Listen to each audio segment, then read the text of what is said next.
He's got two men to the left, Brown and Tompkins Carr out to the right. Back to pass Hipper. He does have time. Over the middle, he's going to go, and it is knocked away right at the marker. And that is Stubbs getting in on the play. I'm sorry, Cameron McGlenn getting in to knock it away. Man, that's the type of play they signed him for. Yeah, that's what it's all about. And made a lot of big plays in the past. And when this season progresses, he's gonna pick that ball off. You know, these guys are not quite honed in right now. And right now, a lot of these guys are going to be gassed. In the first game of the season, these guys haven't got a chance to go full speed a whole lot.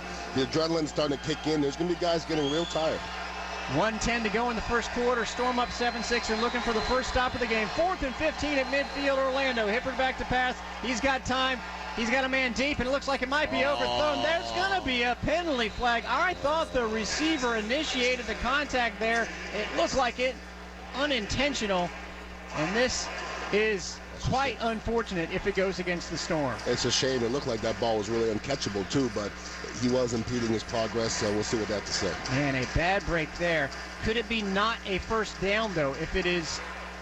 Illegal contact. Defense, number 8. 5-yard penalty. Automatic first down. Automatic first down absolutely kills the Storm there.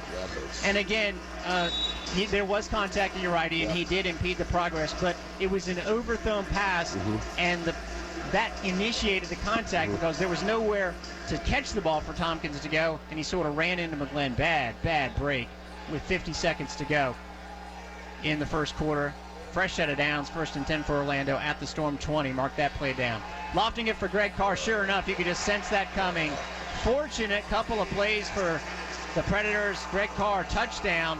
And just like that, I got to say, Orlando takes advantage, and give him credit for sure, but that was fortunate for the Predators and a bad break for the Storm. On that play, Cameron McGlenn had some of the same contact he had to play before, and they didn't call the contact. So you got to stay aggressive. Like I said, they're going to score some points. You got to soften them up, and maybe late in the game, these guys are tiring up a little bit.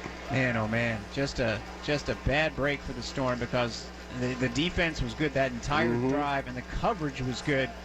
On that last play, there was nowhere for Hipper to go. He just lofted it up, hoping for a penalty, and it's exactly what he got. So, listen, if the Storm can keep up that coverage, keep up that pressure up the middle, they should be okay. But right now, they trail the game 12-7. This will be the last play of the first quarter. The extra point attempt for Mark Lewis, who was a little off on his first attempt. There's a snap. Good hold there, and he boots it through the upright. So, at the end of the first quarter, Orlando, thanks to a 4th and 15 penalty and a touchdown on the next play, 20 yards to Greg Carr, leads it 13-7. This is Storm Radio. Storm fans, 2016 Bright House Flex plans are on sale now, starting at just $12.50 a ticket. Flex plans start at an We're here, Derek Sharp and Ian Beckles. The Storm trail at 13-7. Thanks for tuning in wherever you're tuned in. If you're on 620 WDA, mind you that the majority of the games, including our game next week in Cleveland, will be heard down the dial on 1250 WHNZ. If you're out of the immediate AM radio area, that's okay. We got you covered as well. TBL like Tampa Bay Lightning, powerplay.com. Also the iHeart radio channel, Lightning Power Play. Love the iHeart app, by the way. It's I use it almost every day. It's essential. At the gym, I use it. What I like to do is I like to listen to myself back and see how funny I am or not. Oh, is that what you do? Oh, yeah, constantly. Okay. And mostly it's, take it or leave it. I think you're a funny guy, Derek. Appreciate that, That's all Ian. good. Not as funny as you, though. No, wow. No, not as funny as you. Also, I want to welcome in a hearty welcome to our fans watching, maybe Orlando Predators fans and all around the league on ESPN3. Of course, we are proud to have a television partnership with ESPN and CBS Sports. We'll tell you more about that later on. Kickoff. Let's see if Gerald Young gets one. He'll try to field it off the net and grabs it in the middle of his end zone. He's got a crease up the middle, but he goes to the right. And look at him go to the 50. There's the cut. Look at him go right to midfield. Well, that's why they signed him. That's why they signed him right away. And Predators know all about him. He was with those guys a couple years ago. Played for Vegas last year. He has some fancy feet, and he's going to make something. He's going to make something happen this year. I mean, you could change a lot of games with that, and this game pretty much is ready to break open offensively. We're losing this game right now, but we're still on serve. We're still good. I like the tennis terminology. You like that? It's very accurate for arena football. Thank you. We've got a ceremony going on in the end zone here, so I think that will definitely take the play here away from us, and then allow us to take a break. Media timeout. As you just heard, when John Drayton says media take a timeout, guess what the media does? It takes a timeout. 14:39 here to go in the second quarter. Storm trail Orlando 13-7. Ball at midfield. This is Storm Radio. What do you do when you realize you've become a fan? When you recognize that your mood is driven by wins and losses, and that you're constantly aware of when the team will take the ice next? What do you do when you realize you're on the roller coaster and there's no getting off? Put your hands up, scream at the top of your lungs, and enjoy the ride. The Tampa Bay Lightning beat the Thunder. Seeing him at Hooters after the game, don't worry about that. Derek Sharp. I hear Jack Harris's voice in my sleep sometimes. Oh, we're at the airport. Mm-hmm. All three receivers to the left for Adam Kennedy. Second drive as a member of the Tampa Bay Storm. Floats it up there for Julius Gregory, and he gets a nice little boost by the defensive back inside the 5-yard line. And Kennedy, I thought, maybe put a little too much under that, but Gregory's got some hops. And some great hands as well. Almost bounced off and scored a touchdown on that one, but you could just see his size out there. He's considerably bigger than most of the people out there. Big kid. A 22-yard gain down to the 3-yard line, so a couple guys that they will be able to count on all year. Gerald Young for the kick return, gets it right to midfield. And then Gregory, mentioned his size, 6'4", 225. Speaking of size, the big kid, Ibagwa, is off to the left. Let's see if they go there on 1st and goal at the 3. He's here for the red zone. And they're going to hand it off to Andre Hendricks instead, and he fights for the yardage. Do they give him the mark down inside the 1? No, right at the 1-yard line. I tell you what, Ian, you'll like him. Beefy guy, Andre Hendricks. And like you say, most fullbacks in arena football, indeed, are glorified fourth linemen. But as he became the guy in the last month of the season, he started to actually give them a running option, and that's not a bad thing to have in arena football. Well, I mean, you look at the averages of rushes, and sometimes they're 0.5 yards, so they don't get too far. But in camp, looking at him, I looked at him. I was just wondering what position he played. You just don't see 5'11", 300-pound players too often. But now it all makes sense. He could pick up the blitz, and he can get that 1 yard as well. 2nd and goal at the 1. Let's see if they go Hendricks again, and they tried to. This time it's not going to work. No. And there goes that average, as you say. Yeah. That'll bring it to 0.5. Or a little bit less. What you don't want the great Andre Hendricks to do is try to bounce the run. Let's go straight downhill, and there was absolutely no hole there, and there's really nothing he could have done. Maybe he should have tried to take it inside and keep it on the 1 yard line, but they end up losing 3 yards on that play. Yeah, he tried to bounce it outside, but Daryl Cato Bishop was not going to have any of that, defensive lineman for the Predators. So they go from the 1 to the 4, bringing up 3rd and goal. It'll be Gregory and Ibagwa to the left, and T.T. Tolliver to the right, and they go for the big man, and it is incomplete. So I know you want to go to him in the red zone, but maybe don't throw it to his feet. And they knew the ball was going there. That was great coverage. He had man-to-man coverage, and the safety was standing there waiting as well. So maybe not the best choice of where that ball went. I like who they're throwing to, but there's got to be 2 guys wide open if that guy's double covered. Well, Orlando's come through on 4th down. Now it's time for Adam Kennedy to do it for the first time for the Storm. All of his receivers are to the left. 12:07 to go here in the second quarter. Predators fans making some noise. Ibagwa in motion, and he's going to loft it that way, and it would have been picked off. Doesn't matter because it's incomplete, but a stop for the Orlando Predators. And so the red zone target was the target, but not exactly accurate there. Media timeout. And then a first real test for Orlando. For the Storm on offense, and they don't quite come through on that side of the ball. So we'll take a break. Orlando with the first advantage of the game, leading 13-7 with the ball. 11:55 to go in the half. This is Storm Radio. On the 2 drives offensively for the Storm, the protection has been very good. And, of course, Ian Beckles being an offensive lineman will be the first to tell you, but I'll try and chime in on that as well. Also remember, and Ian, you being the social media captain last night for the Lightning. I was. They still have things going on. I knew we'd get more scoring here tonight than the Lightning. We'll tell you about what they've got going on in a minute. That's 2. Yeah, that's 2. That's 2. Yeah, and we're talking about David Washington jumping off sides. And if you do it a 3rd time, you're out of the game. He might get pulled now just to be precautious. Yeah, they're getting him out of there.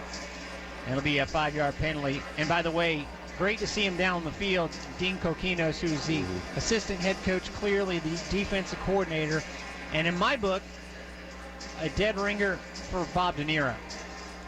And when you jump off sides, and he just left into the tunnel. I don't know if he's out of the game or not, but Offside. that keeps you flat-footed the Number rest of the 99. game. If you have one more 5-yard time, penalty, and that slows you down first defensively. down. That is number 9. Oh, they're taking some notes Enter here. the game. So did he kick that again? No, I can't re-enter the game for this half. Okay. So that's why. Oh, that's what happens? Yeah, that's why he's it would be for the quarter, but it's for the half in this case. So they're a little bit deeper than they have been on that side. I mean, Ronnie Barrow certainly on the end made some splash last season late, but now he's in the middle. And that's who takes the spot at nose guard. Not quite as girthy, but still a solid contributor. So it's first and 5, I should say. Nope. Hippard lofts it up, out of bounds. First big souvenir of the night. Nice souvenir. Quality coverage there.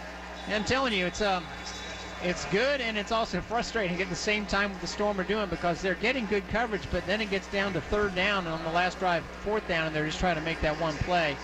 Maybe they'll have to dial up a turnover here at some point. I'll tell you, it's getting a little chippy in the trenches down there. The offensive line and defensive line, they're going at it, and we're having a little Personal pushing, foul. matching. There we go. Defense, roughing the passer, number 55. 10-yard penalty, automatic first down. Well, that's why it's getting chippy, because the Storm hit the quarterback late. As an offensive lineman, if somebody hits your quarterback late, you got to let them know that that's okay. That's not okay. So 15 yards is great, but you got to go in that defensive lineman's ear and let them know that we're not going to have that the rest of the day.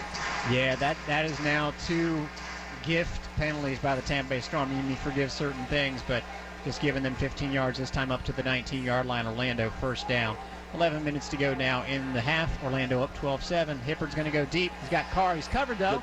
And Carr still makes the catch. Man, oh, man. He was being blanketed by Cameron McGlenn. I thought pick was coming, and there was no luck involved there. That was just a solid play by Greg Carr, and using that height a little bit, but it looked like McGlenn was at the least going to knock it away, if not pick it. Well, Cortez Stubbs kind of passed him off. It looked like it was going to be man-to-man, and McGlenn had perfect position on the ball, and the ball just kind of went behind him. I think he lost in the lights or something like that, but he might not be in that good a position the rest of the game. Man, oh man, he was squared up facing the ball at the very end of it, but Carr got his hands sort of in front of McGlenn just enough to get that ball at the right point. Good job there by Greg Carr, and third touchdown pass of the night for Randy Hippard in about 20 minutes of action. 10-13 to go here in the first half. Predators with the extra point make it 20-7. This is Storm Radio. Do you know who the triplets are? Do the words Callie, Stammer, and Hetty mean anything to you? Of course they do. In a few weeks, but he's here tonight. He's snazzily dressed, I might say. He really is a clean fella. And Adam Kennedy hasn't really got a chance to get into a flow or a rhythm yet. So let's hopefully this drive he can get into a little bit of a rhythm. You know, he had him down to the 1-yard line on the last drive, and then it just went south from there. Or where are we? That would be actually west. First and 10 from the 5-yard line. Kennedy under pressure this time. Just gets it off to Young, and man, that was tight coverage by Orlando, both in the backfield and also on the receiver, but a couple-yard gain. And you hate to see Adam Kennedy on his back on a one-step fire, and he got hit on that play. You know, there's not a lot of running in this game, but what happens is you get those short screens to the wide receivers in lieu of the running. So they got to start getting this going, and 2-3 yards in the first down, that's not quite enough. Something that certainly stands out so far. We're coming up on 9 minutes to go in the first half. No catches yet for T.T. Tolliver. You got a feeling they're going to try and find him deep. He's out to the right. You got Gregory and Young to the left of Kennedy. He drifts back. He's looking Tolliver's way and has to get rid of it. Tight coverage. Adam Kennedy is getting slaughtered back there. So it's about the receivers running great routes and quarterbacks making reads, but it always starts with that offensive line, always. Kent Richardson on the coverage there, also dropping back after the ball was tossed, was Terrence Moore. This Orlando defense is starting to get into the rhythm here. Man, you don't want to bring it to fourth down. Lawrence Samuels, I can tell you, is not the type that is going to kick it. And, of course, it would be just a field goal attempt by name, more or less a punt. So they have got to, if they don't want to try and convert a 4th and 8, convert here. It's 3rd and 8 from the 7-yard line of the Tampa Bay Storm, would trail at 20-7. Kennedy looks to his left and dumps it over the middle, and that just passed. Didn't have enough on it. Julius Gregory, the intended target. I'm going to tell you, I sat down with Shane Stafford before the game and he was going over some plays, and I said, what are you worried about from Orlando's defense? And his first thing was the pass rush. Terrence Taylor there just beat the center completely clean. Quarterback has to get the ball out of his hand quickly, and the receiver's not out of his route yet. So they got to figure out something, maybe move the quarterback, do something to get him a little bit more time. And maybe that's why that pass was a little off. He had to go to the first option that he saw, and he didn't really have time to think it through. And the Orlando fans, probably about, let's say, 40, 50 of them, making some noise right there where the Storm have the ball. 4th and 8. Must convert here for Kennedy. He has a little time, and now he does, and he gets out of it, but no one's open. He crosses across the field, and the ball's been dropped. Gerald Young, that would have been an incredible play by the quarterback, and instead it's a drop and a stop for the Orlando Predators. You have to catch that ball if you're Gerald Young. He knows that. That's easy. It's going to be the easiest catch of the game. Unbelievable play by Adam Kennedy. Really should have given up a safety there. Kind of spun out of it. Threw across his body, which you don't always want your quarterback to do, but that's going to be the easiest catch of the game, and was dropped. So now they're in a really tough situation. Maybe Gerald Young thought, let me see if I can get the first down. Not sure where he was on the field, because he was obviously just trying to get himself open there, crossing the field. It was an impromptu play, and he was across the yard to gain. So you know what? You got to make those plays. We're talking about Orlando going to third down, but they're making the plays, and that's why they're ahead 20-7 and looking to add to it here. 7:11 to go in the first half. First and goal at the Storm 7. Hibbert back to pass. Well covered, in fact, incomplete. Tompkins, the intended receiver. The Storm with a little extra shoving, man. They cannot be giving away personal fouls, man. Make the play and get back in the backfield. A couple of the Storm there feeling it too much. Make the play and make 3 more and get the stop. Well, maybe they need to show a little bit of attitude, because right now Orlando's just outplaying them out front. Especially Washington was the only guy we had getting any kind of rush, and right now there's a stalemate on the defensive line. We're getting absolutely no rush, and if you let Hibbert stay comfortable, he's going to light us up. At least it's not as bad as the other game going on right now. Philadelphia now leads Cleveland 42-7. Ouch. If you're Cleveland. In the first half? Yeah, midway through the second quarter. I'm blessed. 6:20 to go here in the first half here. Second and goal at the 7. Hibbert again has time, lofts it up, and there's a flag. That's a flag. Absolutely a flag. That wasn't close. Oh, boy. So that'll be the 3rd penalty, and if you have to rank them, that might be the least egregious as far as handing Orlando a fresh set of downs, because they've gotten it handed to them in other situations that were more dire for Orlando offensively. But again, yep. That sounded like Jack Harris for a second. It really did. Yeah, holding. And Washington is back in the game, which is good. And what we're finding out is now Cameron McGlenn, who's really had a great career, he's susceptible to those double moves, but it also always comes down to that pass rush. We need a pass rush. To do a refresher on how long you have to sit out. Maybe the amount of plays, I apologize. But it's good that he's back in the game for the Storm. A little pitch play here, and that is going to work for the Orlando Predators getting in. And that is Terrence Moore. Getting in there, doing a little Iron Man action, and from the 4-yard line, making it look easy. I'm going to double-check my numbers here to make sure that's the defensive player making it look easy on offense, and I'm pretty sure it is. Either way, it's a touchdown for Orlando. Well, I'm going to tell you what, I thought that Jimmy Gordon was late getting over there. The left defensive end actually got pushed into him, so it's just the offensive line for Orlando just dominating, and just running the fullback really just walked into the end zone. And you got to credit Rob Key for the ingenuity there, because that's not a play that everybody sees coming. A pitch to a guy who's normally a defensive player from the 4-yard line, no less. So he's feeling it as a coach. He's feeling it because his players are performing as well. Orlando looks to add to its lead with the extra point, and does. So the folks that made the trip from Orlando are smiling and sitting pretty right now. Actually, they're standing pretty, leading 27-7. Storm need to get her going here. 5:16 to go in the first half. This is Storm Radio. This message is brought to you by the Florida Division of Emergency Management. The Florida... How cool is that? That is cool. Hey, wait a minute, House, have you always been able to talk? Yep. Then why didn't you? Didn't want to creep you out, man. Uh-huh. Get your free home energy audit and start saving energy and money at your house. Call Tampa Electric today at 813-275-3909 or visit tampaelectric.com/save. Tampa Electric, the power to save you money. This is Storm football. It's throwback night, and the Storm no doubt would like to throw back the last quarter or so of the game, but the fans are still having a great time. If you're watching this on ESPN3, you see the dance cam is in full effect. Macarena still a favorite here. Best. Big football fans, right? Yeah. The Coolio fans too, I guess. Coolio. Yeah. Are you heading to that after it's free concert? Yeah, I want to peep Coolio a little bit, you know? I'm a big Coolio fan. I wonder if he'll do that one song, Fantastic Voyage, you think? I would think he would have to. I would think that's pretty much in his contract that he has to do Fantastic Voyage, yes. Yes, but he has more jams than that. Hey, maybe Gerald Young can get the crowd that's wearing Storm gear a little bit more excited with the kick return here. And he's going to the ball's out. Someone needs to get on that ball. It goes out of bounds. Boy, that was, I'm telling you, Mark Lewis, since missing the extra point in the first part of the game, has had some really good kicks.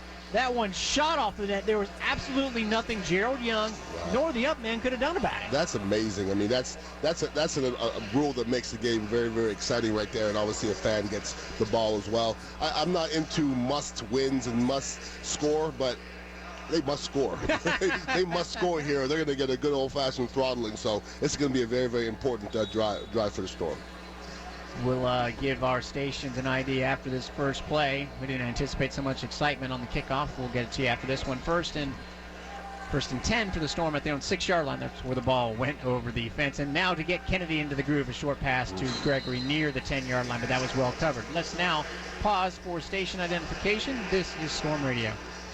Bucks, Rays, Lightning, Gators, Bulls. This is Tampa Bay Sports Radio. 620 WDAE, St. Petersburg, and 95.3 FM. Storm have only crossed the Geico goal line once this half, looking to get back in the game, trailing at 27-7, 4:20 and counting. Storm second and 8 from their own 8-yard line, 8.5. Kennedy tries to get. Right now, he's going for the conservative stuff, which is a smart way when you're not getting a lot of time to throw. Yeah, but when you have these high-flying receivers like Tolliver and Gregory and even Abagwu, you expect them to be getting down the field a little bit more. It's been very, very conservative so far, but they're just trying to get something done right now. They're trying to move the sticks, and like I said, they got to figure out a way to score a touchdown on this drive. Regain the confidence maybe a little bit, and nothing would hurt if he could get the first down here. The Storm, again, on the second drive, we're 1 yard away from taking the lead, and since then have done nothing right, literally. See if they can even get a third down conversion. It is 3rd and 2 at their own 14. Short pass, and that time securing it is T.T. Tolliver. First catch of the game with 3:40 to go, but they'll take it right across midfield. The Storm down 27-7. Hey, remember, right here in this very building tomorrow night, join us. The Lightning host the New Jersey Devils at 7 for Fan Appreciation Night. It's the last, believe it or not, home game of the regular season. Food and beverage discounts, merchandise discounts, prize giveaways, and of course, at the end of the game, the jerseys off the backs. You can actually go on the ice, pick your favorite player, and just rip the... No, you can't do that, but you can almost do that. Ticketmaster.com or 800-745-3000. Storm have it 1st and 10 at the Orlando 24-yard line. Adam Kennedy gets into the groove with a few completions, but now he's under pressure again. Rolls out of it again across the field. This time Young catches it. Center step to the 10, to the 5. Can he get in? He does. Gerald Young, not much different than the play where he dropped the ball, made sure to catch it this time, and then did a lot of damage. And the Storm finally had something go their way.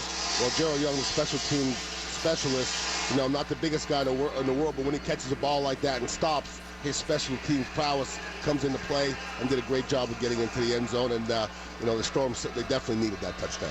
Adam Kennedy showing that he is able to get out of pressure, definitely better in that category than Jason Boltus. That's the good news. The bad news is he continues to be under pressure in this game. 2:15 with the extra point here. I'm going to have to start thinking strategy and a possible onside kick. That one is blocked, and they could take it.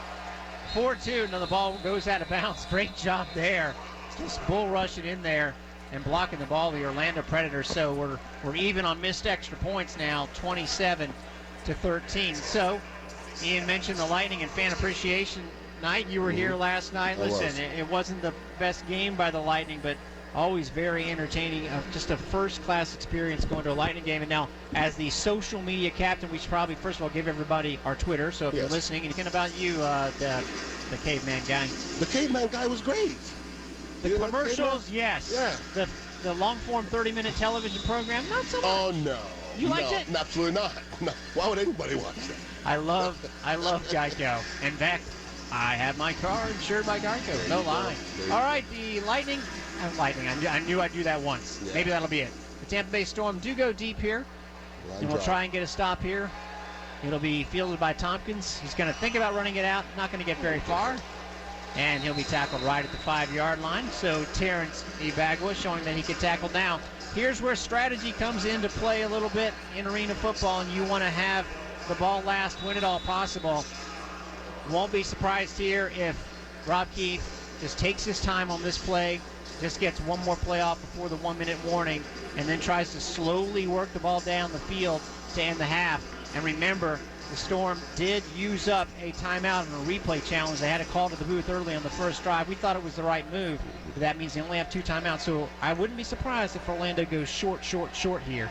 1:30 to go. And there's that first short play, but could turn into a little bit longer. Lamarck Brown didn't get that memo. He pops out for a 15-yard gain, breaking a tackle 5 yards deep into his route. One thing I haven't seen today, Jimmy Gordon, who's playing that Mac linebacker and blitzing more often than not, he has not got any pressure at all. He's running in there, just running into the lineman and not getting any penetration. So that's something that needs to start happening here in the near future. Yeah, that is certainly a position, and just like I thought, Orlando's going to run a play and let it get to the timeout.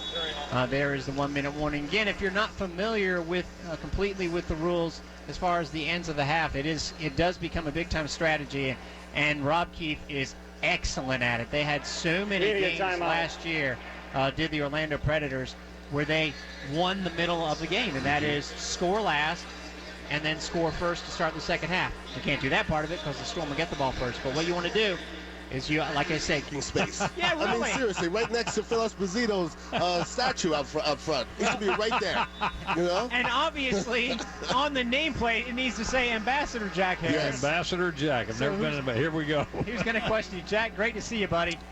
Coming out of the 1-minute warning, 1st and 10 for Orlando at the 20. Lamarck Brown, again, a short play. This is exactly what I figured Rob Keefe would do, and that is don't go deep. Take advantage of the fact that the Storm really, they could use a timeout, but not to the point where you would get enough time back. So the Storm now are in the position where they need to make the stop here, Ian. Of course, your scenario with 40 seconds left and counting, your scenario of a turnover would be the best. But either way, keep Orlando out of the end zone. 30 seconds now. It is 2nd down and 4 for Orlando, just inside the midfield stripe. Look for another short one here, and there it is. Off to Lamarck Brown, and there's a nice tackle there on defense by the Storm. Everett Dawkins getting in, and now I believe that'll be Orlando calling timeout. 19 seconds left. Yeah, that makes complete sense. And so now it's going to bring up a 3rd and 2. Great play shuffling across this line by Everett Dawkins. Now maybe if you're the Storm, hey, a stop, 19 seconds left. If they throw an incompletion, because the clock does stop after incomplete passes here, hey, get a stop and still have time to maybe get an answer. So pretty critical play. I think 3rd down as much as 4th here. Yeah, you just want to really just stop them from scoring. And if you can go into the half down 14 in this game, it's not too bad because we really haven't done anything offensively yet. And James Harrell and Cameron McLean, I mean, we haven't seen them make a play yet. I mean, they have to be a difference before this game's over. Yeah, the 3rd touchdown by Orlando, McLean looked like he might have had a pick, but great catch by Greg Carr. He's got 2 scores. So 3rd and 2 now. And Hippert is going to take his time and look a little bit deeper this time. Under pressure, throws it over the middle, and it looked like it might have got knocked away, but no luck.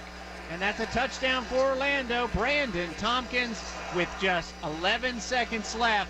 It hung out there just enough for a defensive back to get to it, but that's not the way it's going tonight, Ian. Well, you know what? You want to blame Cameron McGlenn for that? I'm not. That one is on the defensive line. He has too much time to sit back there. He had a good 3.5, 4 seconds, and that's an impossible task for a defensive back to cover somebody for 4 seconds on this field. It's a fast game, and you can't expect the guy to cover a guy making 3-4 different moves. So somehow they got to figure out a way to get that pass rush. I know it was a problem last year. It's been a problem so far this year. You know, as positively as the defense looked at the beginning of the game, and you could clearly see had better playmakers, but they're just coming inches away from making plays, and instead Orlando was making them.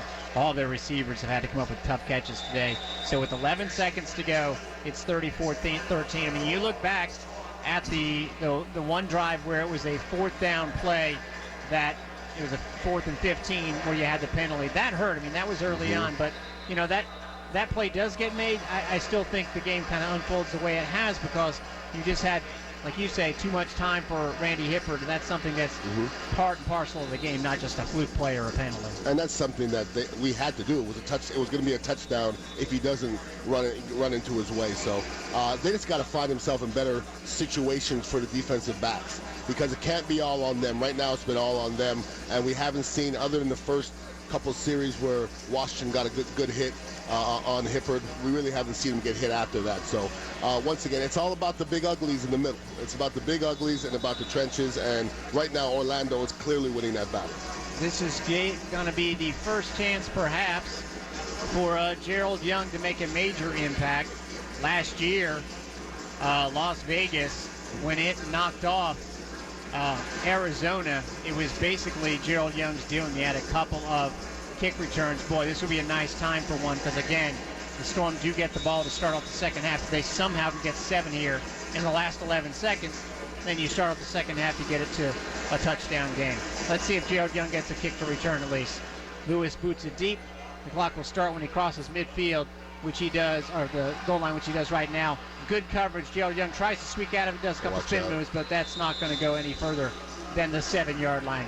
And with 6 seconds left now, Storm really have limited options. Yeah, they do. It's almost essential they score a touchdown here, because they haven't really slowed down Orlando too much defensively. So they got to figure out a way to get the ball in the end zone. 6 seconds gives you enough time, even if you wanted to try a quick pass over the middle, immediate timeout, but more than likely a pass to one of the boards. Maybe get it up there at the 7-yard line right now, get it up to around the 20, so at least you have a possible look. But 6 seconds, man, you're right there on the cut line where you have to get that ball out pretty quickly. Let's see if Adam Kennedy can do it. He's got T.T. Toller off to his right. I wouldn't be surprised if they go that way. Gregory and Abagwa to his left. And there it is over the middle. Does he get down? 3, 2, 1 at midfield. They do get the timeout. So that's kind of the one possibility I threw out there, but it didn't look like it was going to work out. I would have liked to have seen the guy that caught the ball, Terrence Abagwa, get up and call timeout. Give credit to Julius Gregory. And you know what's ironic about that, Ian, is last year, the last chance for the Storm to get into the playoffs ended with Julius Gregory being tackled at the 1-yard line.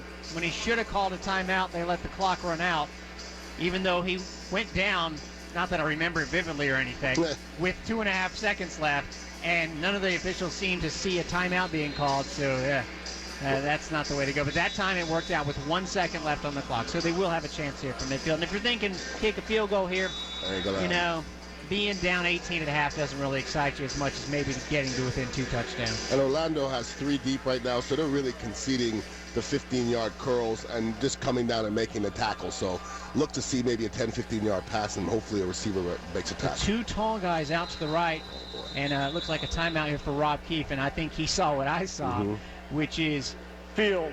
Orlando. Bagua. This is their second of the half. 30-second timeout. Thank you very much, Mr. Official. Bagua, who goes 6'6", 230. And, of course, Julius Gregory, who is 6'4", 225, both on one side of the field. Obviously, the Storm are just going to loft it up there and see what happens. Maybe we'll get one off the net. It looked like Coach Keefe was just really trying to see their alignment and what they're trying to do.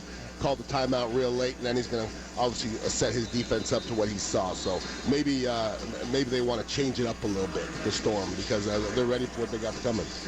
Halftime, we'll run down some of the highlights of the game, give you the first half stats, let you know what's going on elsewhere in arena football, and see how far Jack Harris is into that 4th Miller Lite. Did I say 4th? I didn't mean that at all. Great to see Jack up here. Derek Sharp here, by the way, with Ian Beckles. Storm trailing it 34-13 with a second to go, right at the 24-yard line, hoping for something magical here to end the half. There's a snap. Kennedy back to pass. It is over the middle, and it is going to be knocked away. Probably would have been shy of the goal line anyway, but Kent Richardson didn't want to take any chances. He stepped up. Ball, you know, that reminded me of that Gregory catch last year. He might have gone down right at the half-yard line, so we didn't have to suffer through it. It was just knocked away.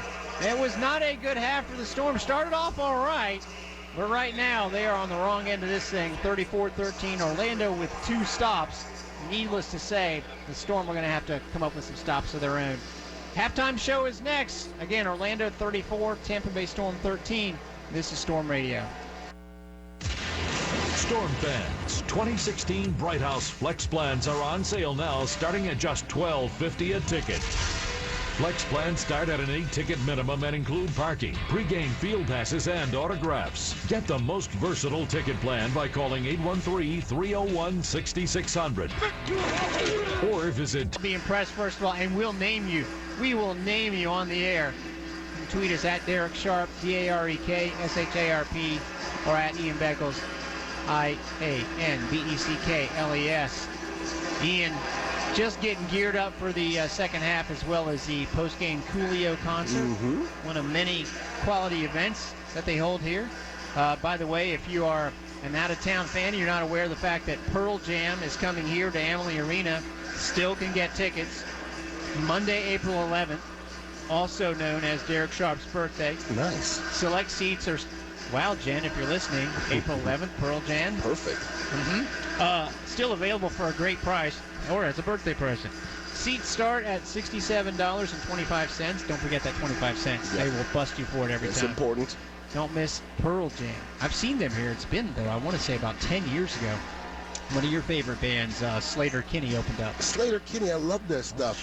Pearl Jam, I like the sound. Other than Jeremy, I don't know a whole lot more. You'll see him in concert, and you'll become converted. From here, it's almost sold out, so it's a tough ticket. There you go. Let's get into the wire. Here's the second half kickoff. Moore, who missed the one extra point, but has been pretty good with his kicks. In fact, right off the bar, as I'm saying that, Julius Gregory has to field it. We have a flag in the middle of the field. Looks like some histrionics between a couple of players. Not sure how that's going to go, but either way, well, I guess if it's against Orlando, the Storm will have decent field position here, but right now they're stuck at the 3-yard line. Not where you want to start. So that's two that have, actually three now, that Young has not been able to field, Ian, and that's a big thing. I mean, he could be a difference maker in this game and hasn't been allowed the chance. Yeah. During the return, holding, receiving team, number 4. Half the distance to the goal, first down. On a kickoff, you don't normally see the kicking team get too many penalties other than running and being offside. And, it's halfway to the goal line. The fans need to get into this a little bit, but for the Storm themselves, they need to score a touchdown here to feel good about themselves and get themselves back in the game. They need some kind of spark. Well, it's not going to be an easy task starting from the 2-yard line. That's where Adam Kennedy gets a bad snap, and this got really tough. Lucky break, and not a lucky break. Orlando falls on it in the end zone. That is a touchdown. It squirted around. It looked like it was going to be a safety. Then Andre Hendricks had the ball squirt to him. He couldn't fall on it, and instead, Orlando's Mike Lewis says, "Thank you very much. I'll take that." And that whole let's get off to a good start thing, that was the opposite. Well, looking at the Adam Kennedy, it looks like Isaiah Tuiasosopo got the ball up and hit him in the hands, and he just didn't get a chance to get the handle, and Orlando gets a gimme, and it takes him all of about 10 seconds to score a touchdown when it was essential for us to score one right there. And Rob Keefe, hey, listen, again, if he's your coach, you think he's the best coach in football history. If you're a Storm fan, he's kind of annoying. He just started sprinting and high-stepping, and you know what? If you're ahead 41-13, that's probably a natural reaction. On the field. And all Orlando fans have made the trip or doing something similar because everything's going their way. Defensive score on the first play of the second half. We'll take a break with Orlando now up 41-13. This is Storm Radio. What do you do when you realize you've become a fan? Hey, it's been going tonight. So Orlando leads 41-13. Yeah, not the way they wrote it up, you know what I mean? Lawrence Samuels didn't exactly want to start this way. Game's not over, but they got to start getting things going here real fast. Well, let's see if Gerald Young, again, at least gets a chance to return it. Ball. Nope, goes right to the up man. It's batted around. The Storm might want to fall in this thing. You know what? Orlando might have just scored again. This is like Murphy's Law. Well, they signal a touchback. Wow. So that means the Storm got it. Wow. Okay, so literally not everything is going against them. Ball will be placed at the 2-yard line. First down, Tampa. And the thing is Gerald Young's not doing a bad job of playing it off the carom, but like 4 or 5 of these kickoffs, nobody could have got those balls. So this kicker's doing a wonderful job. Yeah, he is. Got to give him credit. Got to give Orlando credit. I mean, there was some fortunate stuff that were going that way. Mark Lewis, the kicker, by the way, has not given Gerald Young any chance here. I think that's 4 straight. So, again, the Storm start at their own 2-yard line. And Adam Kennedy looks to maybe get a small gain here and see if they can get something started. And it is over the middle and well covered and picked off. And he's still on his feet. Oh, my Stevens goodness. is going to take it in. Oh, man. Even in Orlando coach Rob Keefe's most inspirational halftime speech, he could not have said, guys, 2 defensive plays, let's score on both of them. But that's what's happened. Wow, that was a magician-type move, and I don't know how he didn't fall, and he put his hat in the ground and did a great job of staying upright. Great play on the ball, and a great job to get into the end zone. And, right now the Storm don't have an answer for anything. It's just crazy. It's just crazy because, again, last time the Storm saw Adam Kennedy, he was flawless for a New Orleans team that was 2-14 and shredded the Storm, but he is struggling now. And I have to keep an eye on Jason Boltus, though he's in a suit. They might want to go ahead and speed up his return, or at least think about asking him. Real quick. Because right now it's not going well for Adam Kennedy. Of course, it's the first game and things can get better, but things can't get worse than 2 plays and 2 defensive scores for an offense, and that's what Orlando has pulled off here to start the second half. It's 48-13. Hey, we'll take another break. This is Storm Radio. Storm fans. That's 50, and that's 200 yards. And we thought, even though the guy had the tactical edge, your girl at the end said, you know what, I'm going to leave this open, but I'm gonna catch my boy who's running out of breath. But the larger guy barely got it in. The guy with the beer belly was a little faster than she was. He was a little faster. Yeah. You saying he drinks beer? Yes, he had a distinct beer belly. Okay, 48-13 Orlando, and this Another time great kick. Gerald Young doesn't even get a chance to dream of catching it because it goes right underneath the crossbar. I tell you what, if you're going to miss an extra point, as Mark Lewis did at the beginning of the game, and you want to make up for it, he has done that. I mean, because, they've scored 7 touchdowns, meaning he's had 7 kickoffs plus the one at the start of the second half. And I think Gerald Young's had 3 returns, so that's 5 where he's not even gotten a chance. Not just 7 touchdowns, it's 7 unscathed touchdowns. I mean, we haven't stopped him yet, and that's important to get done before this game's over. Regardless of what happens, we need to do something offensively and defensively for us to go into next week. It's Ian Beckles along here with Derek Sharp, and another safe pass to Terrence Bagway. And unfortunately, it is a victory when the Predators don't score on defense, because that's the 3rd play of the half, and the first 2 resulted in a score. So you're right, Ian, at this point in the game, you do have to start to look at small areas. Mm-hmm. I would say it would behoove Mr. Kennedy, as well as the team's offense, of course, to start scoring on a consistent basis. 2nd down at the 14-yard line, just 1 yard to go after the 9-yard game. A little pump fake, see if that fools the DB. Not really, but T.T. Tolliver's out there, and he tries in vain with a dive. It's incomplete. Well, T.T. Tolliver trying to be the all-time reception leader. I think he needed 76 going into the game. He has 1 catch today. Really been kind of silent. So, like I said, before the end of this game, I unfortunately have been in many games where it's been lopsided, and the coach will give you a little speech. Hey, guys, this is still football, and you're still prideful people. So let's fight going into the end of For this the game. millennials in our audience, he played on a couple of Buccaneer teams that didn't... a couple or all of them? Didn't win all of as them. many games as, Yeah. 3rd and short from the 14-yard line. Adam Kennedy looks short and now just throws it 15 yards down the field. And there's nobody deeper than 5. Yeah, it's one thing. If no one's open, it's one thing. Maybe you think of tucking it under and running there. Yeah. But now it's 4th down, and this is just, it's already gotten away from the Storm. But, if you brought in a quarterback and he has kind of been hand-selected as your guy, you want to see him make some plays, some key conversion plays where Moxie is involved. And this Orlando defense, give them credit as well. Mm-hmm. They're tied up all over the place. In fact, even without one of their supposed starting defensive backs, Emmanuel Cook, he's inactive for this game. Paul Stevens has just stepped right in. He was the one who had that fantastic touchdown. And now the Storm have to use a timeout. Yeah. Man, oh, man. Mm-hmm. Timeout on the field. Tampa Bay. This is the first of the half. 30-second timeout. So we'll keep it here. Hey, you want access to every AFL game at once? Go to arenafootball.com and click AFL Live for an online broadcast of games around the league, including this one, via the ESPN3 video player. Or if you're on the go, download the Watch ESPN app to your mobile device and keep up with AFL action as it happens. You can also go back and re-watch the game and nitpick all the mistakes that Ian and mostly me make. But so far tonight, I think we're doing all right. I just wish the Storm could put up some more points. 48-13. Man, I don't know if they're trying for this, but right now it stands to be one of the not-so-great back-to-back performances by Lightning and Storm. Yeah, you ain't lying. Okay, the Lightning player tomorrow is going to say, is someone in concert? They might be off-key. But still time left in this one, 9:44 to go in the third quarter. And by the way, the Lightning play New Jersey tomorrow night, last home game, Fan Appreciation Night. We'll tell you more about that later. 4th and 1 for the Storm. Can they just get a simple short pass to get the first down? The answer is yes. That makes you feel a little bit better. Gerald Young with his 4th catch.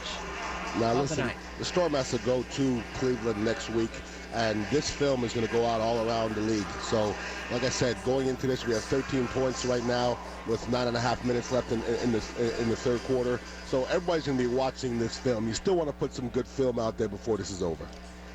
And right now, Orlando is doing a lot of it. The Storm hope to add to it. First down and 10 now for Tampa Bay at its own 21-yard line. Kennedy, a little too high over the middle there. Well covered. The height advantage there was clearly in Orlando's favor with Terrence Moore, the Jack linebacker, on the shorter Gerald Young. So not much of a chance there. Well, the Jack linebacker did a great job of shuffling side to side, and pretty much you're a Jack in the box. You can't go further than five yards, and he still did a great job of cutting off that passing lane. And that can't be an easy job, not being able to get back 5 yards. And as long as the quarterback doesn't pump, he can't rush, and he can't get deeper than 5 yards. So great job by the Jack linebacker. Yeah, Young was about 8 yards up the field, but Moore was right there at the 5-yard mark and still had, because of the height, that thing covered. 2nd and 10 for the Storm at their own 21-yard line. Back to pass. A little time there. Kennedy's going to look long, go deep, and it's for Abagwa. He's tripped up. Throw it. There that is a flag. Now the Storm get the breaks. There we go. Because that I'll call a break. That was not going to be a complete pass. And again, going back to the beginning of this game. Pass interference. Defense, number 10. 10-yard penalty. Automatic first down. No need for Romasoni to commit that. And again, early on in this game, when the Storm were up 7-6 on the second drive, when Orlando faced 4th and 15, one of those unnecessary ball was not going to be caught. It was a defensive holding, technically, sort of led to Orlando having things just fall into place for them. And who knows, it might be a closer game. But right now it's 48-13. 8 minutes to go in the third. 1st and 10 after the penalty. Kennedy almost had his arm blocked, almost intercepted. Did that get picked off the ground? If it did, what a great catch by Kent Richardson. And he's still going to try and make more out of it, but he's got a great catch. You better get him. 10-yard line. Only Biggins left to try and tackle Richardson. Can he still keep going? Oh, what an incredible return. Oh, my goodness. I do not believe what just happened. That might be, if it stands, the best pick six I've ever seen. From the catch to the return. I'm not sure he caught this one before it hit the ground. You hit the ground? If it hit the ground, you know what? I'm going to say I almost feel bad for Kent Richardson because the first initial almost interception seemed like it was a good enough chance for Orlando, and the Storm more challenging. But picking it off the turf, maybe literally off the turf, was I think he caught it. I think he caught it. We're getting a good look here on the big screen, Lightning Vision / Storm Vision. Stevens could have had the pick. Challenging the ruling on the field. And I think he got it off the turf. Yeah, he got the turf. Man, I got to say, as we will get a call to the booth here, and we'll take a break while they do it, I almost feel bad for Kent Richardson. That was such a spectacular play. Yes, we'll take a break while they look at it, though. Storm, it says 54-13 on the scoreboard, but we're going to call it 48-13 for the time being. This is Storm Radio. When you want to make your home team happy with a delicious meal, that smells good. A warm bedtime bath, or fluffy laundry dried in half the time, count on natural gas. Clean, safe, and efficient energy for the fans that matter. Making an incomplete pass. It's going to be second down. Please reset the game clock to 7 minutes and 54 seconds. 7 minutes, 54 seconds. That took that long. Tampa Bay is also out of challenges for the remainder of the game. It's at 7:50. Why would you lose a challenge? It's 7:15 now. That tells you how long that return took. No doubt. There was some time between then and the replay call, but still, it was a lengthy play. And then when it takes that long for the replay, sometimes you think that they're going to stay with the call. But once again, you're right about Richardson. Made an unbelievable play, and that might be a play that's going to. They might end up putting that one in the highlight film, anyways. That was that great of a play. There are weekly honors around the league, and offensive player, MVP, defensive, etc. One's an actual physical catch, and then you have the highlight of the week. That's the highlight of the week, and it's not a touchdown. I don't care. You're exactly right, Ian. rare a play that didn't count could be the highlight of the week. 2nd and 10 after all that for the Storm at the Orlando 19-yard line. Going to get a holding call, and of course there's a touchdown, so you know it's coming back. When there's 2 flags back there and simultaneous, there's no doubt that's coming back. Number 74 coming in there, and I mean, it's not looking great up front. These guys got to improve up front offensively on that offensive line. That's one of the things that they had to get better at from last year, and they still got some work to do. Holding, offense, number 74. 10-yard penalty, still 2nd down. Can't exactly feel jobbed about having a touchdown overturned when it was that blatant. And, oh, by the way, it just happened to the Orlando Predators on the previous play. A much more spectacular play. Incidentally, the other game, you talk about pick sixes, we almost had the second there for the Predators. Philadelphia had 3 of them in the first half. They actually gave up a pick 6, so 4 defensive scores in that game, but Philly leads Cleveland. That's where the Storm head next week. It's 55-34. 2nd and long now, 2nd and 20 for the Storm from their own 21-yard line. Kennedy looking deep. He's got Ebagwa down there, and had it, lost it. Still going to be a first down by a penalty, but man, that would have been a good confidence boost for Ebagwa. Yeah, Ebagwa got pushed a little bit just before, but you got to find a way to make that play. That ball hit both your hands. He jumped up a little bit, and the great ones make that play. Holding. He will eventually. Defense, number 10. That's a 10-yard penalty. Automatic first down. You know, it's funny. You can see these Orlando players, what happens after you get a couple of defensive scores. You're going to start trying to maybe get a little too aggressive, and that's what the Storm hopefully can take advantage of here. But right now they're still trailing it 48-13. 2 defensive touchdowns coupled with a late touchdown at the end of the first half have turned a reasonably close game into a blowout. 1st and 10, though, for the Storm inside the Orlando 20 at the 19. And under pressure, Kennedy gets it away. And that's T.T. Tolliver spinning into the end zone for a touchdown. Good. He got caught at the 5-yard line. Kennedy on the ground. He's getting popped back up with a touchdown pass there. And it was T.T. Tolliver showing that, you know, at age 39, he's still got some skills. He had 2 guys closing in on him and simply spun around for them for his first score of the night. Adam Kennedy got sandwiched there and felt it a little bit, but he's fine. He got off the field, and that's good. They needed that touchdown to get this thing rolling a little bit. Still a lot of time left. 7 defensive touchdowns, by the way, in the 2 arena games. Wow. That's a block kick there. 2 block kicks by Orlando. So, man, even when the Storm gets some joy. Timeout on the field. Media timeout. They can't quite finish it off, but they did cross the Geico goal line. All AFL fields during the 2016 season will have the Geico word mark added to the goal line. Storm fans have made it out here tonight. Thank you for coming. The team will be away for the next couple of weeks, going to Cleveland and Arizona. Let me tell you, Ian, a couple of underrated road trips. Cleveland, first of all, the setup there, and I could see maybe this happening one day, and I don't know, like a Tampa, where you have, of course, the arena, which has the NBA team in their case, along with the arena football team. And then you got a big casino nearby. Nice. Walking distance, incidentally. Okay. And then you have this big thing called a baseball stadium. Sure. All within walking distance. It all makes sense. And you have a special bar set up. I don't know if you've ever been to or heard of the Winking Lizard. I have not heard of the Winking Lizard, but that's a great name for a club or a bar or a restaurant, whichever one it is. Well, you're going to hear about that next week, hopefully, after a Storm victory. That's where they head next week. You can hear that game on Saturday night. It is on 1250 WHNZ, so plan your next weekend accordingly. And then the Storm head out to Arizona. Correct. Again, a place where you have many sports, but they're kind of spread out. We will be playing at the Moda Center, which is home to your Phoenix Suns. But the hockey team, the Coyotes, are up the road in Glendale, along with the Arizona Cardinals football team. And the baseball team is actually closer to the area where the football field will be. You ready for baseball?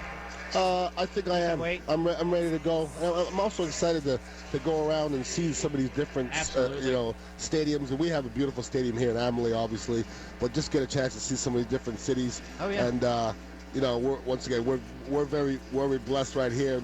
It's a good time for an onside kick here, by the way. Yeah, you don't say. 48-19. That's where the Storm will go the next couple weeks before they are back at home. Looking like they'll get off to an 0-1 start. But, the light at the end of the tunnel of all of this is that everyone this season in the Arena Football League will make the playoffs. But needless to say, you don't want to go in 4-14 and go, hey, we're in the playoffs. Nope. You want to try and get into that top 4, get a home game. That's what the Storm will be looking for. A lot of good teams they'll have to compete with, not the least of which is this Orlando and Jacksonville, Philadelphia on a roll tonight. Arizona always very strong. Portland, L.A., and of course Cleveland seems like teams that the Storm can finish ahead of, but they're going to have to win the state of Florida, I'm predicting, to get into the top 4. And right now they're not winning the state of Florida. Let's see if they get this, what could be an onside kick. 48-19 with 6 minutes to go in the third quarter. At this point, you're right, Ian. What the heck? Got to do it What's it going to hurt? Absolutely. They are bunched up, and it goes deep. So they fooled everybody, including us. Let's see what Tompkins does with the ball. Relatively unscathed up to the 10-yard line. So Orlando takes over from there right now. Let's take a short pause for station identification. This is Storm Radio. Bucks, Rays, Lightning, Gators, Bulls. This is Tampa Bay Sports Radio. 620 WDAE, St. Petersburg, and 95.3 FM. Tampa Bay trails Orlando 48-19. If you're watching on ESPN3, that is not Cliff Clavin. That is just a fan in the stand, although that's who it looks like. 1st and 10 for Orlando from its 9-yard line. All 3 receivers to the left of Randy Hippert, whose team has scored every time it's had the ball. First catch of the night for this young man, Brian Chancellor. Not only is his last name Chancellor, it's Breland. Okay, I thought that was an I. I'm sorry. I was going to say, what a fancy spelling of Brian. This just it. It's Breland. So Chancellor, with his first action of the night, gets near the first down marker. Yeah, Storm need to get a stop in. You can't not get a stop on defense. I mean, they've improved personnel-wise on that end. Little bit of a concern coming into this game at the jack linebacker position. And we'll get more to that story. Looks like they changed the personnel there. Back to pass on 2nd and short, so why not go long to Chancellor? Oh, boy. And Storm fortunate not to get a flag. As I say that, there's the flag. Yeah. There was some contact there. Absolutely. Had to make that call. And listen, I've never seen a team win a game not without getting a stop, okay? Getting a stop is going to have to be essential here. And, this team, the Storm team obviously had high expectations going into the season, and it's still a young season. Orlando might be the best team in football right now, and we're going to find out about that, but the Storm's got to get better. Contact. The ball was ruled uncatchable. Huh. 3rd down. We'll take it. Well, that's a break. We'll take it. But a good call, because that was just kind of vice versa to the early one that helped Orlando, and that was, I don't think they should have called the actual contact, but it was uncatchable. That one they should have called the contact. And I thought maybe it was okay to call it. Yeah, you're right. It was very late to contact. 3rd and short for Orlando at the 17-yard line. They're going to hand it off, and that's going to work for a first down. The big man getting his. Digging. McCray will be Jordan McCray. There are a couple of McCrays out there. I'm sorry, that's Justin McCray. Both kids from UCF, and yes, they are brothers. It's no coincidence there. Being in Orlando, you'd think they'd have more UCF guys, so that's a pretty cool move for them. In fact, just the 2 brothers, both on the field at the same time. And it gets first down for the Predators. Every play working for them. They are 5 for 5 on offense. Actually, the offense hadn't seen the ball until, 5 minutes to go in the third quarter. It's 3:40 now. First down completion up to Lamarck Brown. Nice hit, but only after the first down was gained, although nice to see that physicality and that compete still there by Cameron McGlenn. And you want to see their defensive backs start taking some chances, but the unfortunate part is, looking at Hibbert right there, he literally had all the time in the world to step up in the pocket. There's nobody in his face, and you can't expect the defensive backs to be covering for that long. So you want to see them get a little bit aggressive, but without the pass rush, your DBs can't do a whole lot. Hibbert's only completed 2 this half. It's because he hadn't gotten the ball into this possession. That's what defensive scores do. 16 of 24 now. Nice game going. 3 minutes to go in the third. Orlando up 48-19, looking to stay perfect on offense. Little dump-off pass and nice coverage there by the Storm. In fact, getting out there on the field, James Harreld coming up to make the play. And James Harrell's one of those guys that makes those big plays with his athletic ability. Talking to the coach, he's not the fastest guy in the world, but does a great job of reacting to the football, and really hasn't had a lot of chances to go, make any plays today. So I expect James Harrell to make a whole bunch of plays this year. He just hasn't had the opportunity today. So just a 2-yard gain inside the Storm 10 down. Just to confirm it, Jimmy Gordon was out for a couple plays, but he's back at MAC linebacker, so they're shuttling Pittman to the MAC and to the line. 2nd and 9 from the Storm 9. Over the middle, What and a throw. Are you kidding me? What a Tompkins throw. with an amazing catch. Wow. He was getting crunched, and, yes, we got to give credit to Orlando completely, but I don't know if they're going to make these kind of catches on a consistent basis. They're phenomenal. They are phenomenal, but the defensive backs, they got to make some plays. I mean, he threaded the needle right there, and that guy makes that catch. You got to punish him and get that ball out, or somebody has to get a hand out and make that play and get a pass defended. It's not easy. The coverage wasn't bad, but when the ball's in the air, it's whoever's going to make the play that's going to win. And today, Orlando's made all the plays when the balls have been in the air so far. Yeah, they were. Hippert, you got to give him all the praise right now, and ultimately, in the back of their minds, I'm sure the Storm were thinking, all right, where was this with the Storm? He did okay, but just didn't get any wins, and that's why they decided to make a change at quarterback a couple seasons ago. Extra points good. We'll keep it here for the last 1:16 of the quarter. 55-19. Media timeout. We mentioned the year that the Storm made the playoffs 2 seasons ago at 7-11. Well, Adrian McPherson was the reason they were off to such a quick start. Then he gets hurt, and Hippert didn't get any wins for them in the last 7 games, and they figured they needed a little bit more there. Plans start at a minimum of 8 tickets and include parking, pre-game field access, and autographs, so get your flex plans now. Call 813-301-6600, or you can wait and get on TampaBayStorm.com. Speaking of 1250, game next week will be down the dial on 1250 WHNZ. I want to thank, however you're watching us right now, you for joining us. Joining us means you're an Arena football fan. And, of course, if you're an Orlando Predator fan, your Friday night is off to a fantastic start.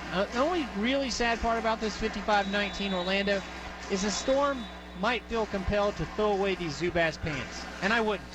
I know. I kind of wanted them to have success in the Zubaz pants so we would see them again. We might not ever see these pants again. And they were actually good looking at the beginning of the game, but they're becoming hideous now, real quickly. So I haven't had enough of them yet, but we might not see them again this year. Got some Twitter messages that are nice to us in a second. Let's see if Gerald Young can. He actually fields the ball. Let's see what he can do with it. Oh, good coverage by Orlando. Young has to stutter step his way around a few would-be tackles, gets barely across the 5-yard line. Our friend Brad Solberger says head to the Flats after the Cleveland game. I think we can do that. That's the spot. That's the spot. I'll tell you another place. Early in the day, a suburb called Lakewood, just outside. Yeah. A beautiful little town, too. And it's called Melt. Everything is grilled cheese of some sort. Oh. They will slap. I'm going to bring up the Melt menu during the break. Oh, no. Wait till you see it. You're going to be back from my waistline, aren't you, Derek? Yeah, I am. One sandwich, just to give you an idea, has pierogies in the sandwich. I love pierogies. Josh Jackson, our buddy who does the Jacksonville PA, says, sounding good there in Jacksonville despite the score. Thank you, Josh. 1st and 10 for the Storm, who trail big at their own 6-yard line. Going deep. Why the heck not? Oh, he's got the wrong guy. It looked like he had a completion, but instead an interception. Man, oh man, underthrown. Grossly Varna underthrown. Sony makes the play, and Adam Kennedy's poor night continues because, again, as you say, Ian, you weren't wrong to say got him. Gerald Young had his man beat. Yeah, he had 2 or 3 steps on him, and the ball, first of all, came out late, and it was grossly underthrown. And sometimes that's just a product of being the first game and the timing being off. The whole off season's great. You can go out in the field and run routes and throw balls on the field in the off season, but it's not the same. Okay, now the adrenaline's flowing a little bit different. There's a little bit of nerves going on, and Adam Kennedy's going to remember this one as it's definitely not one of his better games. And it's a long season, but at the end of the year, hopefully this could be his worst game of the year. I would imagine that it has a strong possibility of being that. Let's see if Orlando even runs a play here to end the quarter. They will. This will be the last play, and why not? Randy Hippert throws it deep. He's got Greg Carr fighting off his man. Flag has to come out there, and it will. So Carr, man, I thought he was going to actually make that catch, and that would have just ended it because they've had 3 sensational / really tough touchdown catches. Add in a couple of tough pick sixes, one that didn't count still. Orlando has made highlight reel after highlight reel play here tonight. Now, I guess the quarter doesn't end on a defensive penalty because the cheerleaders are on the field. Yes. Offense, number 4. It would be interesting if they let them run the play with the girls out there. I mean, they could try it. Let's see what happens. That is the end of the third quarter. Yeah, why not?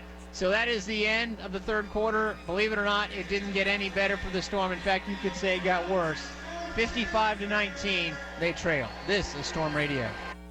Do you know who the triplets are?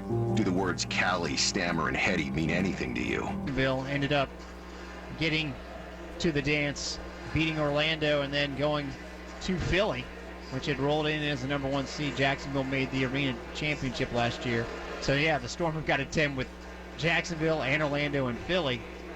So right now, honestly, if you look at those 4 teams in their division, you'd have to put the Storm at 4, but we'll still see those teams plenty. They'll play Orlando 2 more times and Jacksonville 3.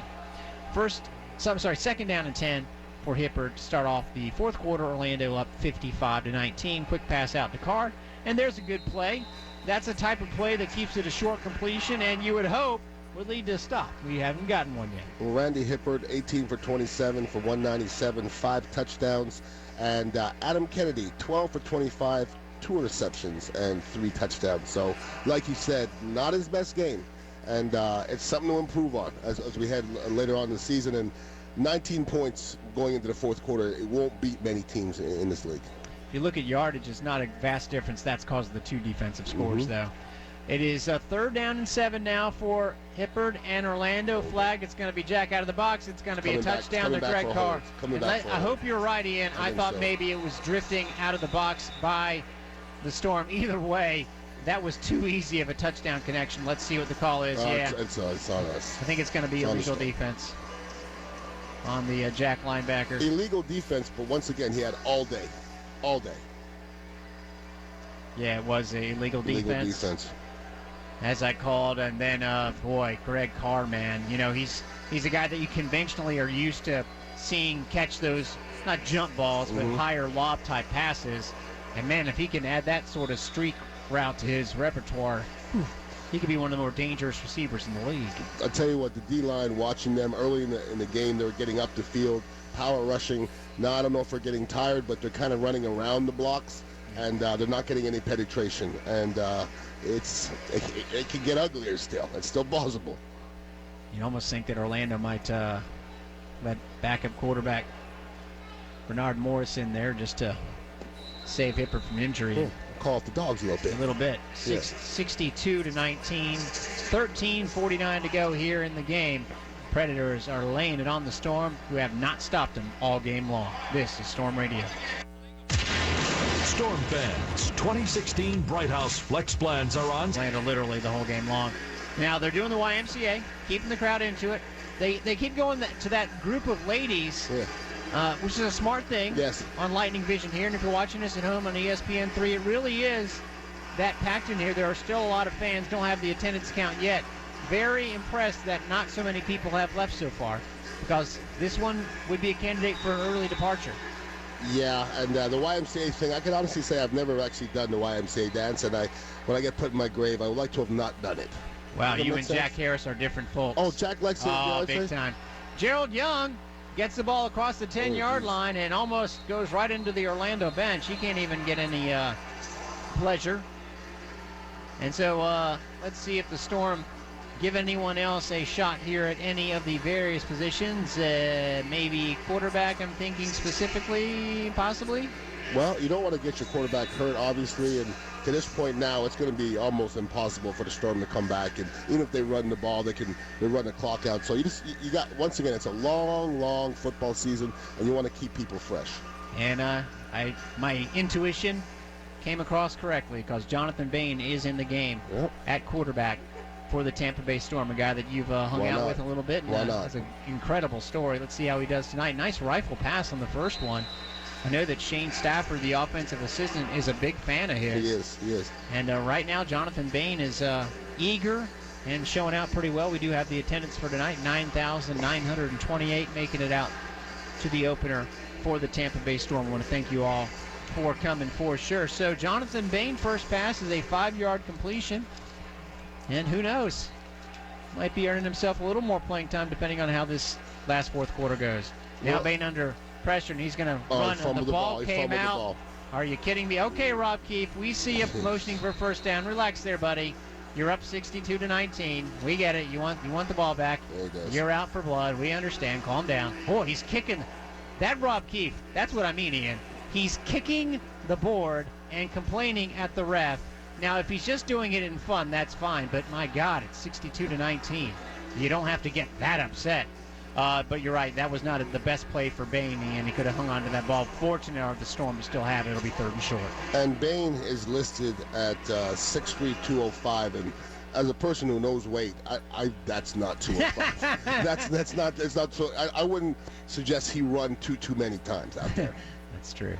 3rd and short right before midfield. Bain back pass under pressure, and he is going to get bombarded. Sack. That's the first sack of the game. Adam Kennedy was actually able to avoid a sack, but no luck there as Daryl Cato Bishop, who's been in a lot of plays tonight, and Mike Lewis, ditto, combined for the sack, so that's going to bring up 4th. Not a huge loss on the play as sacks go. It's still within range at 4th and 7, but Orlando starting to eat on defense. They have been already. The thing is, that wasn't great pass protection, but I think it was good enough for Bain to get the ball out. That was more of a coverage sack. So, as a backup quarterback, sometimes it takes a little longer for you to see things unfold, and Bain doesn't have that long. 4th down. Man, Orlando's fans making a lot of noise. Give them credit. They want to win by 100, and they may. Oh, boy. That's incomplete. Not even close to being a completion. No, it isn't. Nice, classy move by a fan out there who caught the ball and handed it over to somebody else, and he gave him the ball back like it's yours. So friendliness in the stands, when it could be an ugly night in the stands, it's not. It's kind of one of those where you have to just submit. The other team has got the way better of you, and that continues along here tonight. It's 62 for the Storm, for the Predators. Boy, that was wishful thinking. 19 for the Storm. We'll be back. This is Storm Radio. 19, I love it. But DJ Mingle Mix doing a wonderful job, and they're doing a stanky leg.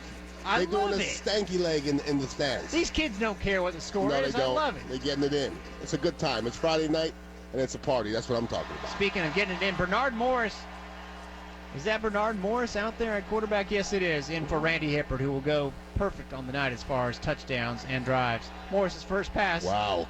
He was wide open. Wow. Should have been a touchdown as well. All right, he got hit. That's good. At least we're hitting the quarterback still. Or starting to hit the quarterback. Yeah, still.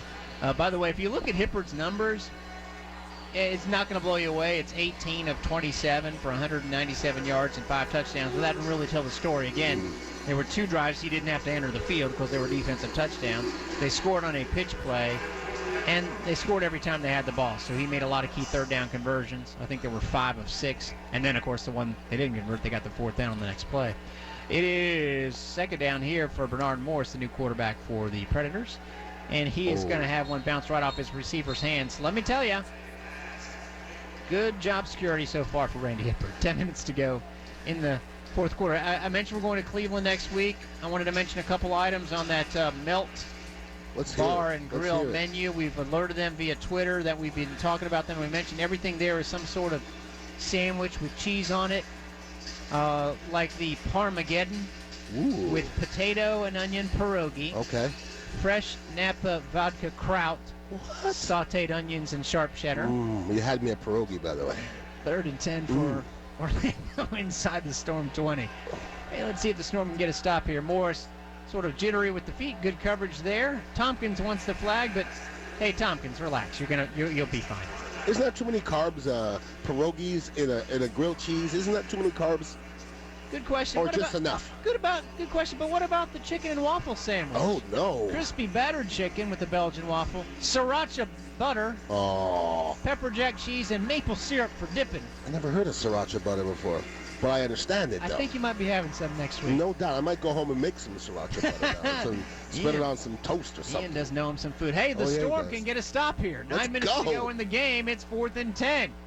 We'll take it. Small victories. Bernard Morris back to pass over the middle. Wide open. And that will not be a small victory. It'll be a 1st down. Oh, boy. Too easy.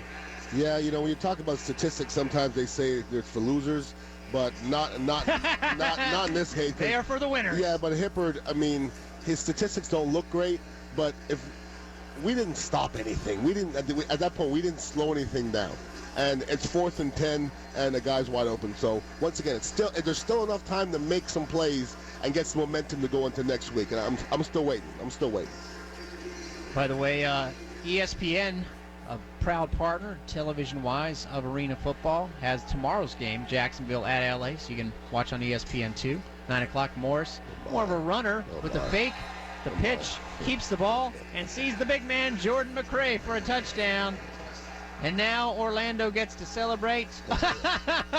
They get into a circle. There's going to be a fight. There's going to be a fight. Yeah, you know what? There's going to be a fight. I don't mind celebrating. I get it. But yeah, when you're up 68-19, that's not celebrating anymore. It's officially rubbing it in. Yeah, I was a guy that back in the day wasn't scared to throw some hands. And if you're up 50 points, I don't want you making choreographed celebrations. I got to go in the middle and stop that. So I understand the Storm actually stopping that celebration. And it was David Washington, for the record, who did that.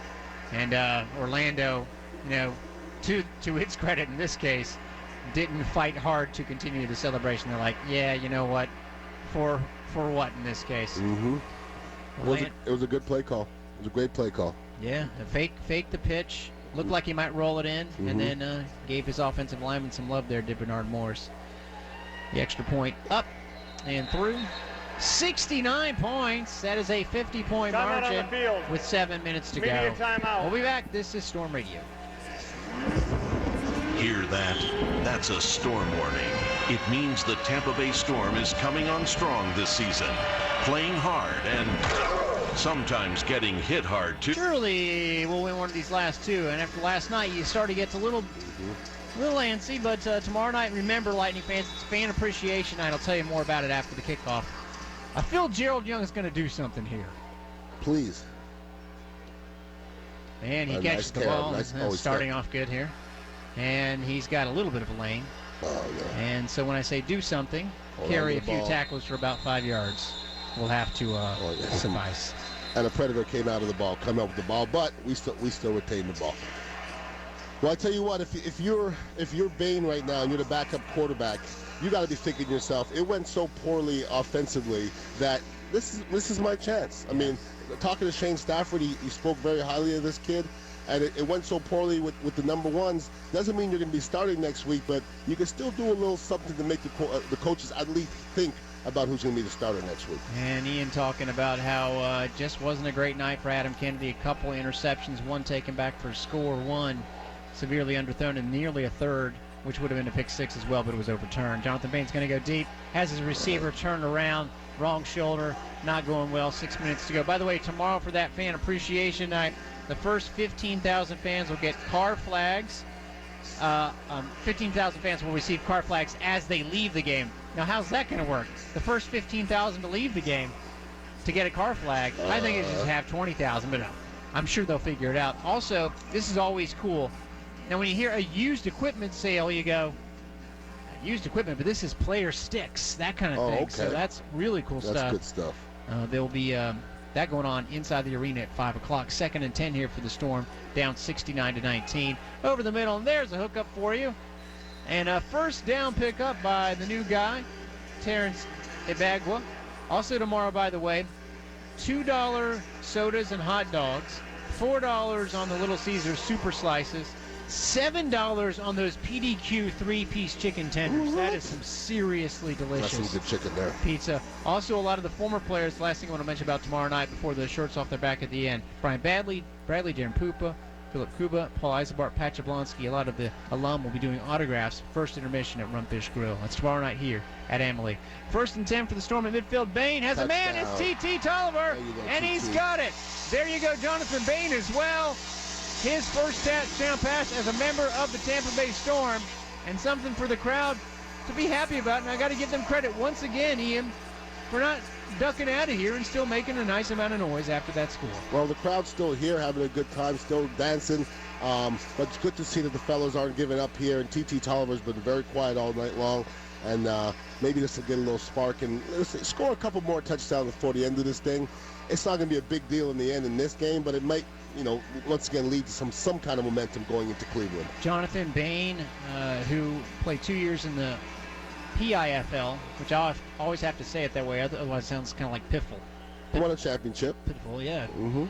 First Arena Football League touchdown. He goes for a 2-point conversion, and unless that flag is against the Storm, which it could be, that's his first Arena 2-point conversion. And Abagwa is on the receiving end. It will not count. No, it's an offensive play. So they picked this kid up out of Dakota Wesleyan. And I know... Pass interference. Offense, number 12. You might have 10-yard penalty. Repeat the try. Search your memory banks for all the great quarterbacks in Dakota Wesleyan history. But he is number 1. Yeah.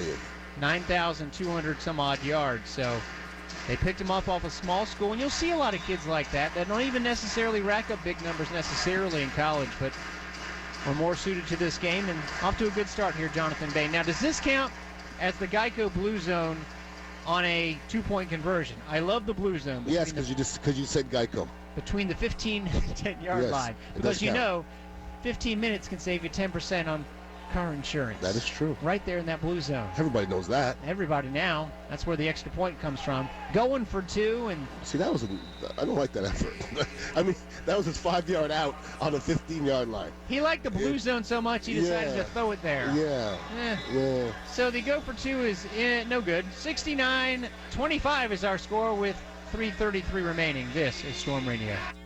What do you do when you realize you've become a fan? When you recognize that your mood is driven by wins and losses, and that you're constantly aware of when the team will take the ice next? What do you do when you realize you're on the roller coaster and there's no getting off? Put your hands up, scream at the top of your lungs, and enjoy the ride with Tampa Bay Lightning. Be the fun. Storm football.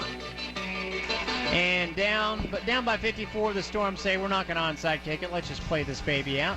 Maybe the kicker can get a tackle, or maybe not. He'll have to get a tackle here. It would appear on Tompkins. No, Tompkins goes back into a pool of player when it looks like he might have had something going on the right side. Here are our awards for tonight's game, and we would have voted for a play that actually wasn't a play as the highlight of the game, but instead Mike Lewis, who actually did fall on the ball in the end zone. That's the highlight of the game. The spectacular play was Paul Stevens, and it would have been a pick 6, but he ends up getting defensive honors anyway. The catch of the game, Brandon Tompkins, that one tough one where he got waylaid after catching the touchdown pass, of course.